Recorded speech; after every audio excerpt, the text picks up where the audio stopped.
என்னன்னா 2 பொற்கொள்ளர்கள் இருக்காங்க. ஒருத்தர் பேர் வந்து சந்திரன், இன்னொருத்தர் பேர் இந்திரன். 2 பேத்துக்கும் என்ன பிரச்சனைனா, ஒரு வைரம் வந்து சந்திரன் சொல்றாரு இது என்னோட வைரம், அவர் திருடிட்டாரு அப்படிங்கிறாரு. இந்திரன் சொல்றாரு இந்த வைரத்தை திருடிட்டாங்க. 2 பேத்துக்கும் ஒரே சண்டை. இப்போ இந்த பிரச்சனை என்ன ஆகுது, ராஜாவுடைய அரண்மனைக்கு அந்த பிரச்சனை வந்துருச்சு. வந்துட்டு யாருடைய வைரம் அப்படின்னு சொல்லி கண்டுபிடிக்கணும். இந்த வைரம் வந்து யார் உண்மையான ஓனர், யார் பொய் சொல்கிறாங்க அப்படின்னு கண்டுபிடிக்கணும். ஸோ வீரசிங்கன் ராஜா வந்து பார்க்குறாரு, 2 பேரும் சண்டை போட்டே இருக்காங்க. அரசவை ஃபுல்லாக ஒரே குழப்பத்தில் இருக்குது. யார் உண்மையான இந்த வைரத்துக்கு சொந்தக்காரர் அப்படின்னு தெரில. ஓகேங்களா? ஸோ இவர் சொல்கிறாரு, இந்திரன் சொல்கிறாரு என்னோட வைரங்கிறாரு, சந்திரன் சொல்கிறாரு இது என்னோட வைரம் அப்படிங்கிறாரு. ஸோ பிரச்சனை போயிட்டே இருக்குது.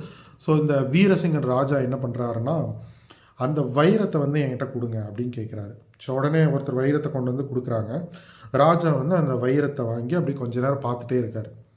பார்த்துட்டே இருந்துட்டு ராஜா என்ன சொல்கிறாரு, இந்த வைரத்தில் உள்ள வந்து பார்த்திங்கன்னா ஒருத்தரோட பேர் வந்து பொறிக்கப்பட்டிருக்கு. இதை வந்து நம்ம இன்னொரு பொற்கொள்ளர்கிட்ட போயிட்டு இந்த வைரத்தை நீக்கி பார்த்தோம்னா அந்த பேர் யாரோடதுன்னு தெரிஞ்சிடும். ஸோ அவங்க தான் ஓனர் அப்படின்ட்டார் ராஜா. உடனே அரசவை ஃபுல்லாக ஒரே சலசலப்பு. ராஜா எவ்வளோ பெரிய புத்திசாலி, நம்ம வீரசிங்கன் ராஜா எவ்வளோ பெரிய புத்திசாலி, உடனே கண்டுபிடிச்சிட்டாரா அப்படின்ட்டு அப்படியே ஒரு அரசபையில் போயிட்டுருக்கு. இப்போ என்னென்னா சந்திரன் வந்து அப்படியே யோசிச்சுட்ருக்காரு. டக்குன்னு சொல்கிறாரு, ராஜா அந்த வைரம் என்னோடதாச்சு, அதில் வந்து நான் எதுவுமே பெயர் பொறிக்கவே இல்லையே, எப்படி பெயர் இருக்கும் அப்படின்னு சொல்லி அவர் ராஜாட்ட சொல்கிறாரு. உடனே இந்திரன் சொல்கிறாரு, இல்லை ராஜா அதில் ஏதோ ஒரு பேர் இருக்குது, நான் தான் பொறிச்சேன், என்னோடது தான், அந்த பேரை நல்லா பாருங்கள், அது ஏன் பேராக தான் இருக்கும் அப்படிங்கிறாரு. ராஜா உடனே ஒரு நிமிஷம் அப்படியே யோசிச்சார். டக்குன்னு என்ன பண்ணார், சந்திரனை கூப்பிட்டாரு. இங்கே வா சந்திரன், இங்கே வா.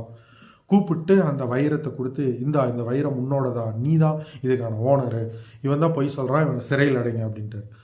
உடனே அரசபையில் ஒரே சலசலம். என்னடா ஆச்சு அப்படின்னா ராஜா வந்து சொன்னார், அந்த வைரத்தில் வந்து எந்த பேருமே இல்லை, நான் இந்த உண்மையை கண்டுபிடிக்கணும் இந்த குழப்பத்தில் அப்படின்னு சொல்லிட்டு நான் சும்மா சொன்னேன், அந்த வைரத்தில் ஒரு பேர் இருக்குது அப்படின்ட்டு.